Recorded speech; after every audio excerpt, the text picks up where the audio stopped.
আধুনিক প্রযুক্তি নির্ভর Arafat and Adil auto dryer rice মিলের শুভ উদ্বোধন।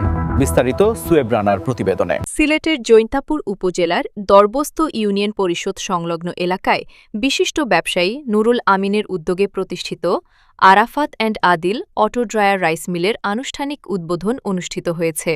শনিবার ৩০ মে দুপুর ২টায় দোয়া মাহফিল ও আলোচনা সভার মধ্য দিয়ে আধুনিক প্রযুক্তি নির্ভর এই অটো ড্রায়ার রাইস মিলের উদ্বোধন করা হয়। অনুষ্ঠানে প্রধান অতিথি হিসেবে উপস্থিত ছিলেন দরবস্ত বাজার মসজিদের দীর্ঘ ৫৩ বছরের ইমাম ও খলিলহাট মাদ্রাসার সাবেক মুহতামিম ইমামুল কাউম শায়েখ মাওলানা হাবিবুর রহমান। বিশেষ অতিথি হিসেবে উপস্থিত ছিলেন জৈন্তাপুর উপজেলা পরিষদের সাবেক চেয়ারম্যান আলহাজ জয়নাল আবেদিন, সিলেট বারের আইনজীবী অ্যাডভোকেট মোহাম্মদ আলী, দরবস্তস্থ ইউনিয়ন পরিষদের চেয়ারম্যান বাহারুল আলম বাহারসহ স্থানীয় মাদ্রাসা ও শিক্ষা প্রতিষ্ঠানের শাইখুল হাদিস, মুহাদ্দিস, মুহতামিম এবং গণ্যমান্য ব্যক্তিবর্গ।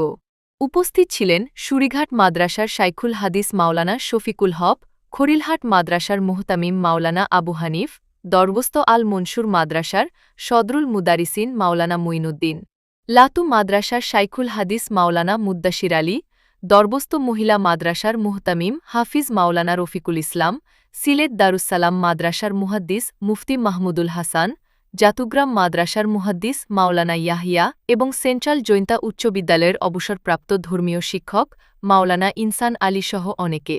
বক্তারা বলেন, আধুনিক প্রযুক্তি সম্পন্ন এই অটো ড্রায়ার রাইস মিল স্থানীয় কৃষক ও ব্যবসায়ীদের জন্য নতুন সম্ভাবনার দ্বার উন্মোচন করবে এবং এলাকার অর্থনৈতিক উন্নয়নে গুরুত্বপূর্ণ ভূমিকা রাখবে।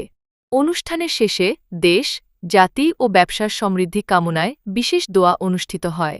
আধুনিক প্রযুক্তি নির্ভর এই রাইস মিল চালুর মাধ্যমে স্থানীয় কৃষি ও ধান প্রক্রিয়াজাতকরণ খাতে নতুন দিগন্তের সূচনা হয়েছে বলে মনে করছেন সংশ্লিষ্টরা।